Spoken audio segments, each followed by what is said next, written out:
नमस्कार, आप देख रहे हैं न्यूज 21 और मैं हूं आपके साथ खुशबू सिंह। जल संसाधन मंत्री सुरेश सिंह रावत ने दीपावली के अवसर पर पुष्कर में लोगों से जनसंपर्क कर दीपावली की शुभकामनाएं दी। इस दौरान पुष्कर नगर परिषद के सभापति कमल पाठक एवं उपसभापति शिव स्वरूप महर्षि के नेतृत्व में मंत्री सुरेश सिंह रावत का माला पहनाकर स्वागत किया गया।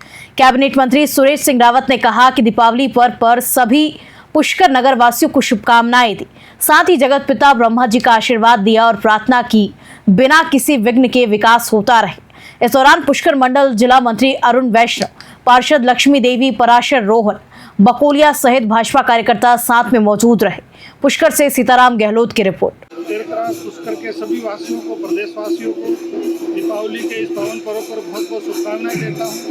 आज हमने पुष्कर मुख्य बाजार है, वहाँ पे हमने सब लोगों से दीपावली की रामा क्षमा करी और ब्रह्मा जी का आशीर्वाद लिया और भगवान ब्रह्मा जी से प्रार्थना करी कि हमारे क्षेत्र में खुशहाली रहे, सब लोग आनंद में रहे और हमारे विकास के अंदर निर्विघ्न विकास हमारा होता रहे। ऐसे मैंने ब्रह्मा जी से कहा। जोधपुर के अनीता हत्याकांड में नए मोड़ आते जा रहे हैं। हाल ही में आरोपी गुलामुद्दीन की पत्नी आबिदा परवीन को गिरफ्तार किया गया है। पूछताछ के दौरान कुछ चौंकाने वाले तथ्य सामने आए हैं। पुलिस ने आबिदा को अदालत में पेश कर रिमांड पर लेने की योजना बनाई है ताकि उससे सख्ती से पूछताछ की जा सके। पुलिस कमिश्नर राजेंद्र सिंह और डीसीपी पश्चिम राजश्री मामले की गंभीरता में निगरानी कर रहे हैं। मुख्य आरोपी गुलामुद्दीन की तलाश भी तेजी से जारी है और पुलिस किसी भी समय उसे गिरफ्तार कर सकती है। मामले में आगे क्या खुलासे होते हैं, ये देखना दिलचस्प होगा। जोधपुर से मनोहर सिंह की खास रिपोर्ट। दौसा जिले के कोलवा थाना क्षेत्र के कलौता गांव में पैंथर के लगातार मूवमेंट से ग्रामीणों में दहशत फैल गई है। पैंथर ने कई पशुओं को अपना शिकार बना लिया है, जिससे लोगों में डर और चिंता और ज्यादा बढ़ गया है। ग्रामीणों का आरोप है कि वन विभाग की टीम लापरवाह है और पैंथर को पकड़ने में कोई ठोस कदम नहीं उठा रही है। इससे नाराज होकर ग्रामीण स्वयं अपने स्तर पर पैंथर की खोज करने का प्रयास कर रहे हैं।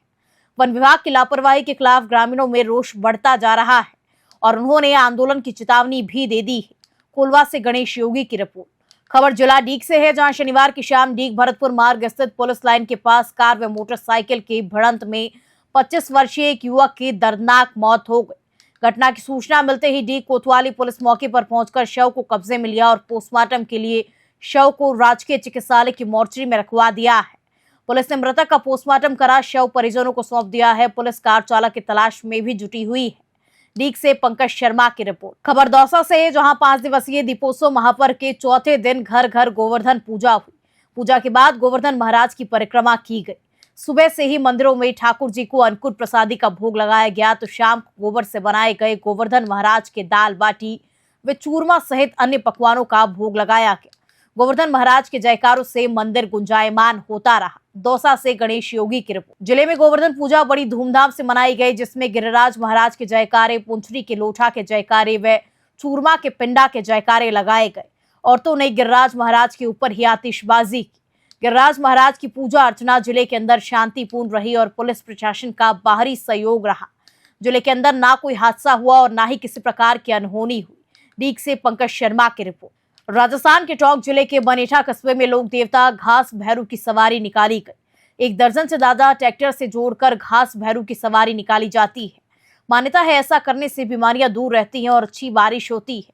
राजस्थान के टोंक के बनेठा कस्बे में शनिवार को लोक देवता घास भैरू की सवारी निकाली गई। मान्यता है कि इनकी सवारी निकालने से क्षेत्र में बीमारियां नहीं फैलती हैं और अच्छी बारिश भी होती है, जिससे फसलें लहलहाने लगती है। लोक मान्यताओं के अनुसार बारिश के देवता इंद्रदेव को प्रसन्न करने के लिए कहीं हल चलाया जाता है तो कहीं यज्ञ और अनुष्ठान किए जाते हैं। लेकिन राजस्थान के टोंक के बनेठा में लोक देवता घास भैरू की सवारी निकाली जाती है। माना जाता है कि इससे घास भैरू इंद्रदेव के पास जाकर बारिश करवाते हैं। घास भैरू की सवारी 8 बजे भैरू जी के स्थान से शुरू हुई, जो कस्बे के प्रमुख मार्गों से होकर गुजरती हुई पुनः अपने गंतव्य पहुंचकर संपन्न हुई। इस दौरान सैकड़ों ग्रामीण इस आयोजन में मौजूद रहे। टोंक से राजेश सेन की रिपोर्ट। इस तरह की परंपरा मनाई जा रही है बनेठा में घास भैरू को लेकर के। यहाँ पे हर वर्ष के बाद घास भैरू का प्रोग्राम रखा जाता है। इनकी सवारी करी जाती है। ये गोवर्धन पूजन के दिन यहाँ पे ग्राम बनेठा में घास भैरू की सवारी पूरे गांव में फेरी जाती है और ये कभी मचल जाते हैं तो इनको दारू पिलाई जाती है और सभी ग्रामवासी बनेठा के यहाँ उपस्थित होते हैं। उसके बाद में ये ट्रैक्टर के साथ सवारी फेरते हैं सभी ग्रामवासी यहाँ पे मौजूद है। कितने सालों से ये परंपरा चली आ रही है? ये बहुत वर्षों से चली आ रही है, बहुत पुरानी परंपरा से चली आ रही है। यहाँ पे जैसे घास वगैरह में गलों से फेंटते हैं, हमारे यहाँ पे ट्रैक्टर के पूरे गाँव में सवारी निकाली जाती है घास में। खबर हनुमानगढ़ के भादर से है, जहां नील गाय के मादा घायल बच्चे को वन विभाग भादरा की टीम ने रेस्क्यू कर वन विभाग में लाकर शुक्रवार को उपचार किया है। आपको बता दें, वन रक्षक अमित कुमार के द्वारा घायल मादा बच्चे को रेस्क्यू किया गया है। वन विभाग परिसर में पशु चिकित्सक डॉक्टर मुकुंदर अली ने घायल मादा बच्चे का उपचार किया। विचोट के स्थान का ऑपरेशन कर उसे सही किया। वन विभाग कर्मचारी अमित कुमार ने मादा बच्चे को रेस्क्यू सेंटर नोहर पहुंचाया है। इस कार्य में भोलू खा व अमित खा का सहयोग रहा। भादरा से विनोद चौधरी की रिपोर्ट। अलवर जिले में गोवर्धन पर्व श्रद्धा और उत्साह के साथ मनाया गया। महिलाओं व पुरुषों ने घर के बाहर गोबर से गोवर्धन पर्वत बनाए, फिर पूजा अर्चना कर उसकी परिक्रमा लगाकर सुख समृद्धि की कामना की। 5 दिन से दीपोत्सव का त्योहार मनाया जा रहा है। इस कड़ी में शनिवार को महिलाओं ने अपने अपने घरों के बाहर गोबर से गोवर्धन पर्वत बनाए। बाद में महिलाओं, पुरुषों व बच्चों ने गोवर्धन की पूजा अर्चना कर सभी ने परिक्रमा लगाई। बता दें, प्राचीन काल से ही गोवर्धन की पूजा की जाती है। गोवर्धन पूजा के दिन भगवान श्री कृष्ण के अन्नकूट महोत्सव के तहत भोग भी लगाया जाता है। साथ ही गोवर्धन भगवान की पूजा करने से आर्थिक संकट भी दूर होते हैं। अलवर से प्रदीप गोयल की रिपोर्ट। कार्तिक मास शुक्ल पक्ष में मनाए जाने वाला अन्नकूट महोत्सव और गोवर्धन पूजा का त्योहार आज 2 नवंबर शनिवार को बड़ी श्रद्धा के साथ मनाया गया। अनेकों स्थानों पर इस दिन भगवान श्री के अन्नकूट का भोग लगा करके 56 व्यंजनों का भोग लगा करके प्रसाद ग्रहण किया गया और अन्नकूट मना करके सार्वजनिक रूप से भगवान गोवर्धन जी की प्रतिमा बना करके पूजन किया गया। शास्त्रों यह माना जाता है कि कार्तिक मास शुक्ल पक्ष में प्रतिपदा के दिन गोवर्धन पूजन करने से सुख समृद्धि और धन ऐश्वर्य की प्राप्ति होती है। वहीं कल 3 नवंबर रविवार को बहनों द्वारा भाइयों के तिलक लगा करके भाइयों की दीर्घायु की कामना की जाएगी। कल काफी वर्षों बाद भैया दूज पर सौभाग्य योग, शोभन योग और राजयोग का त्रियोग का विशेष शुभ संयोग बन रहा है।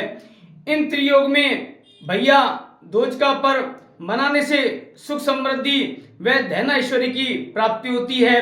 वहीं भैया दूज के पर्व के साथ ही कल 3 नवंबर रविवार को दीपोत्सव के त्योहार का समापन हो जाएगा।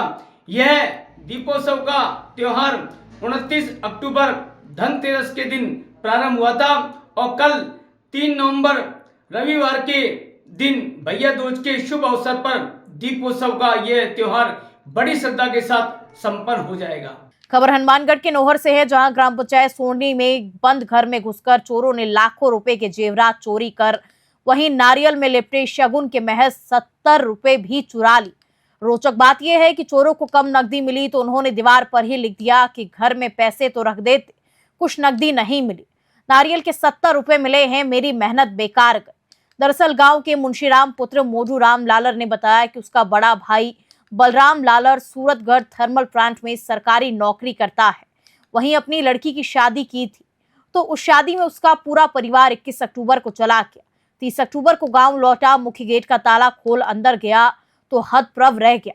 अंदर का सारा सामान बिखरा पड़ा मिला। अलमारी की सेफ निकाली तो उसमें रखे सोने व चांदी के जेवरात गायब थे। पीड़ित ने बताया कि चोरी हुई जेवरात का मूल्य करीब 6 लाख रुपए थे। चोरों को नकदी नहीं मिली तो उन्होंने ये बात दीवार पर लिख दी। पुलिस पूरे मामले की जांच में जुटी है। नोहर से विनोद चौधरी की रिपोर्ट। और इसी खबर के साथ बुलेटिन में फिलहाल इतना ही। नमस्कार।